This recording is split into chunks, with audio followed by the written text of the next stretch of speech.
आज मैं बात करने जा रहा हूँ जेनजी के लिए कि आखिर विष्णु जी के वो 10 अवतार कौन थे, कहाँ-कहाँ पे आए थे, क्या-क्या उन्होंने किया था, क्या स्पेशल प्रॉपर्टी और कैरेक्टरिस्टिक्स हमको जानने को मिलती है, उन्होंने हमें क्या सिखाया, क्या-क्या उनकी हिस्ट्री थी, कब-कब आए, कैसे-कैसे आए, जिसमें से सिर्फ श्री राम और श्री कृष्ण को जानते हैं, लेकिन उसके अलावा जो और फेमस श्री विष्णु जी के अवतार हैं, वो तो आप जानते ही नहीं है और आपको जानना बहुत ज़रूरी है, वरना बात अधूरी है। इन सब पे बात करने जा रहे हैं। आप वीडियो के इससे पे आज हम बात करेंगे। बात स्टार्ट करते हैं तो आज हम लोग बात करने जा रहे हैं श्री विष्णु जी के 10 अवतार के ऊपर। तो चलिए बात स्टार्ट करते हैं बगैर कोई बिल्डअप के।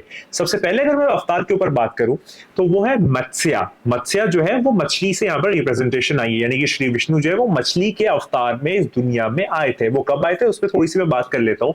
वैसे इस पूरे टॉपिक पे मैंने कंप्लीट वीडियो बनाई है कि फिर मनु का क्या पूरा एक स्टोरी थी, उसमें मत्स्या आया था, यानी कि श्री विष्णु आए थे और उन्होंने पूरा क्या कहानी बताई थी। लेकिन अगर मैं सिर्फ थोड़ा सा यहाँ पर अगर इंडिकेशन दूं तो एक बहुत बड़ा बाढ़ या एक फ्लड आया था दुनिया में कि जहां पर विष्णु जो है वो अपीयर हुए थे एक बहुत बहुत बड़ी मछली के तौर पे, और उन्होंने मनु को जो है वो सेव किया था और गाइड किया था कि देखो यहाँ पर एक बोट बनाओ, उसमें लोगों को अपने साथ बिठाओ और फिर सारे लोग जो बोट में होंगे वो बच जाएंगे और बाकी सारी जितनी भी चीजें हैं वो डिस्ट्रॉय या बर्बाद हो जाएंगी। तो ये वाली जो है वो आती है मत्स्या यानी कि फिश की स्टोरी, कि जो श्री विष्णु का पहला अवतार है।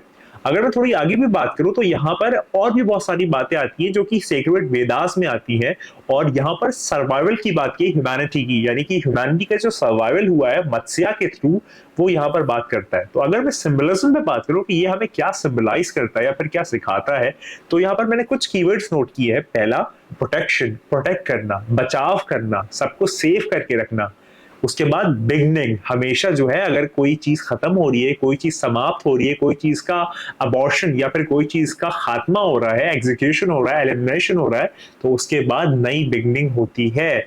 ये चीज हमें यहाँ पर मिलती है। तो जितने भी जेंजी वाले लोग ये समझते हो कि यार सब चीजें खत्म हो गई, अगर कोई फेलियर लाइफ में आता है, तो ऐसा ना समझो। हमेशा जो ऊपर वाला है वो रिवाइवल करता है चीजों को लेकर, और ऐसे रास्ते से करता है कि जो तुम्हें लगता है सबसे कमजोर है।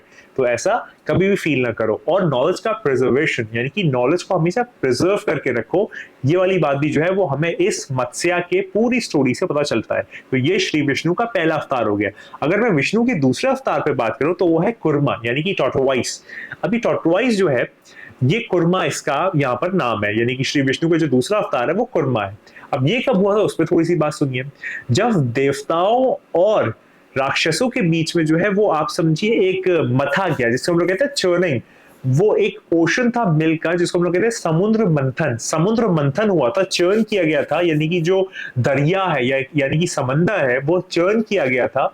और चर्न करने के बाद जो नेक्टर था, यानी कि जिसको हम लोग कहते हैं अमृत, वो निकला था। यानी कि अमृत, यानी कि जिसको हम लोग कहते हैं आबे हयात, और या फिर अमृत, वो निकला था। और श्री विष्णु जो है उन्होंने वहां पर फॉर्म लिया था एक टॉर्टोवाइस का, यानी कि श्री विष्णु ने अवतार लिया था टॉर्टोवाइस का। ये पूरा इस टाइम ये वाला हुआ था कि आखिर कुर्मा आया कब था। तो कुर्मा तब आया था कि जब देवताओं और राक्षसों के बीच जो आप कह लीजिए एक मंथन हुआ था, समुद्र मंथन, तो उसमें से जो है वो अमृत निकला था।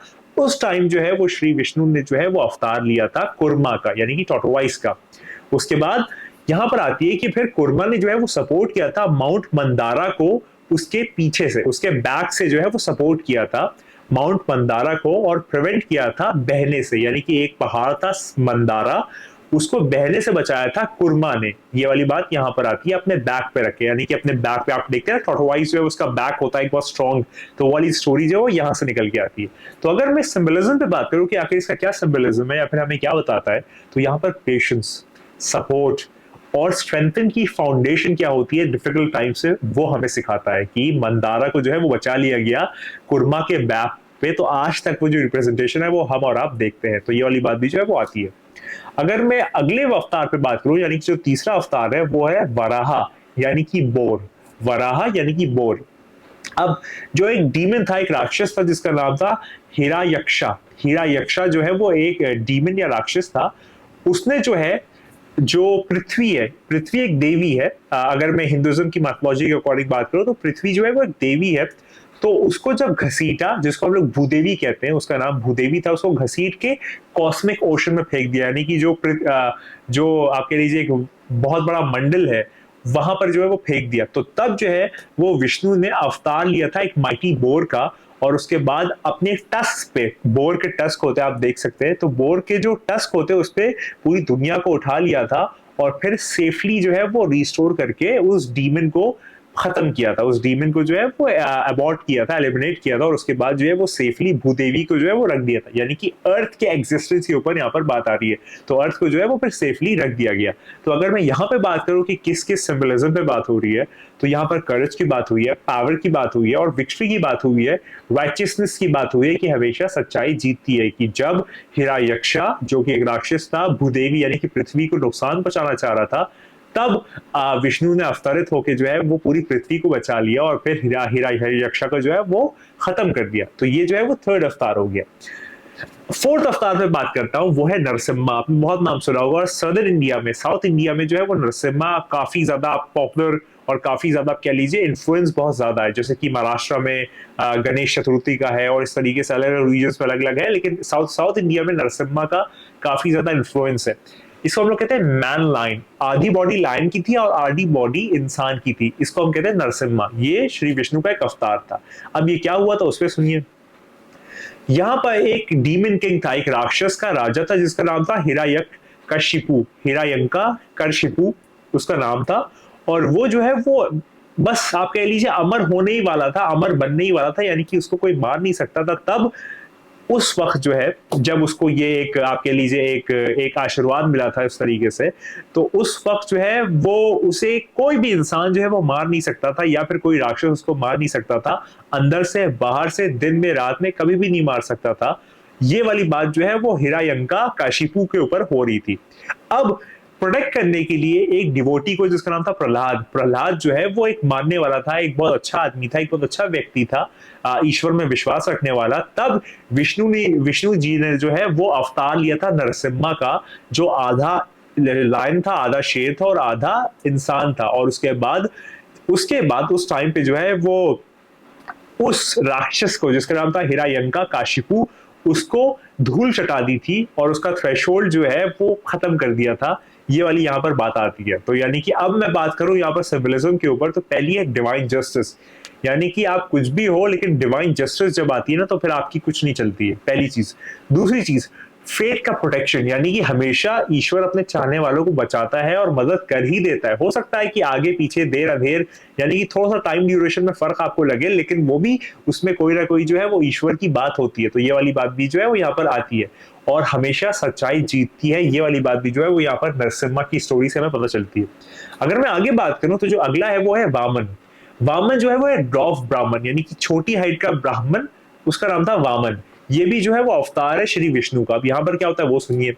एक राक्षस राजा था जिसका नाम था बाली, जिसने कंट्रोल गेन कर लिया था 3 दुनियाओं पे, और पूरी उसके हुकूमत आ गई थी। अब ये जो विष्णु जी ने अवतार लिया था ड्वार्फ ब्राह्मण का, यानी कि वामन का, उसने 3 स्टेप जो है, 3 स्टेप मांगी थी लैंड की, यानी कि उससे 3 स्टेप मांगी थी, यानी कि 3 कदम मांगे थे अपने उस लैंड के।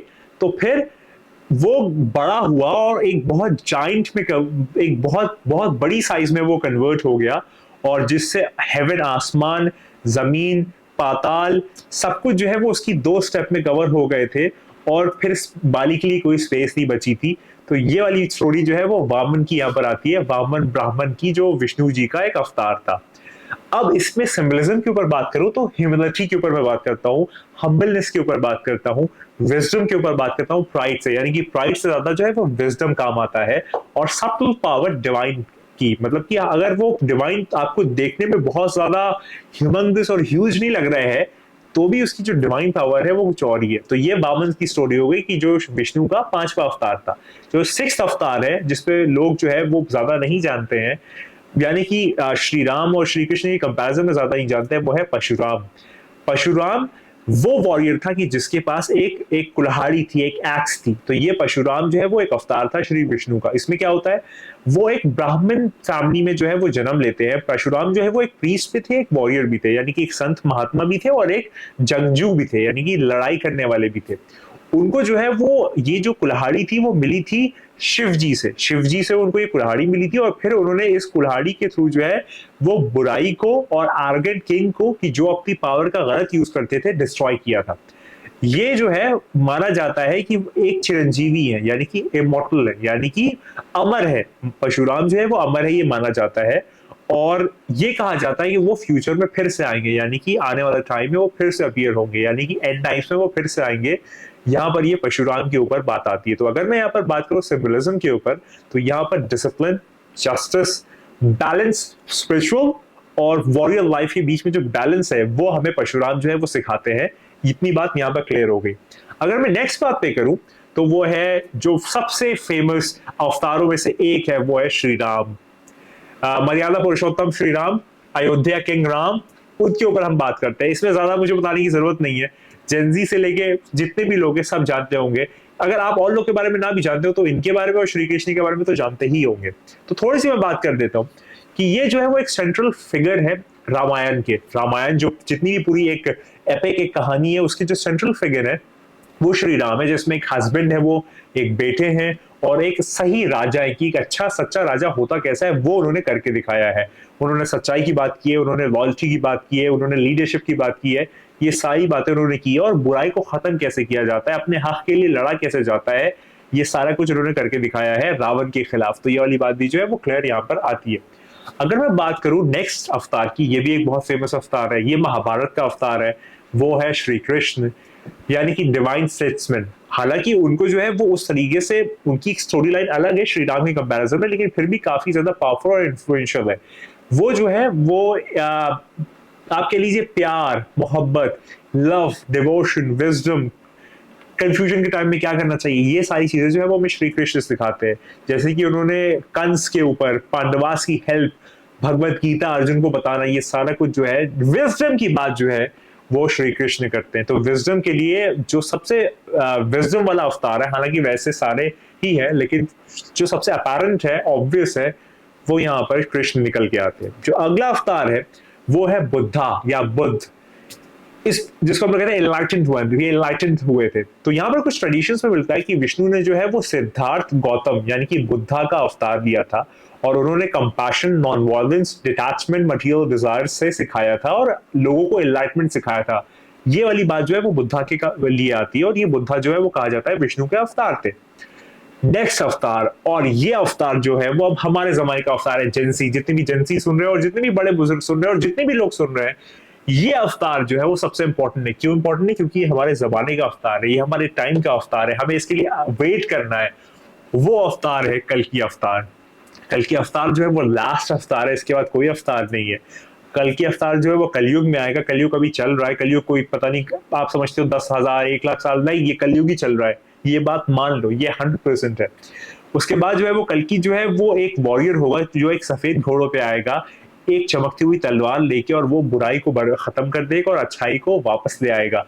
और यहाँ पर रिन्यूअल, होप, जस्टिस, ये सारे सिंबलिज्म जो है वो हमें कल की अवतार सिखाते हैं। तो कल की अवतार के ऊपर मैं सबसे ज्यादा फोकस करता हूँ और सबसे ज्यादा फोकस करना भी चाहिए, क्योंकि वो हमारे जमाने का अवतार है, वो आने वाला है। तो यही वाली बात मैं करता हूँ।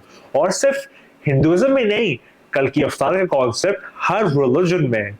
मुस्लिम्स में इमाम मेहदी, बुद्धिस्ट में मैथ्रिया, पारसी या ज़ोरास्ट्रिज्म में सशोयांत, ताओइज्म में ट्रू सेवियर, जुडाइज्म में मसाया, और डिफरेंट रिलीजन्स में अलग अलग नाम से जाना जाता है। तो वो आने वाला है, वो बहुत जल्द आने वाला है, और याद रखिए कि वो बस आने ही वाला है। और मैं वही बात कहूंगा, उम्मीद करता हूं आपको मजा आया होगा। इस तरीके से जब एक जेंजी फॉर्मेट में आपको 10 अवतार विष्णु के आपके सामने प्रेजेंट किए, मजा आया होगा। और याद रखिए, मैं वही कहता हूँ जो हमेशा कहता हूँ कि तू नहीं है, बस वही है। खुदा को याद करो यार, खुदा को याद करो। हाफिज।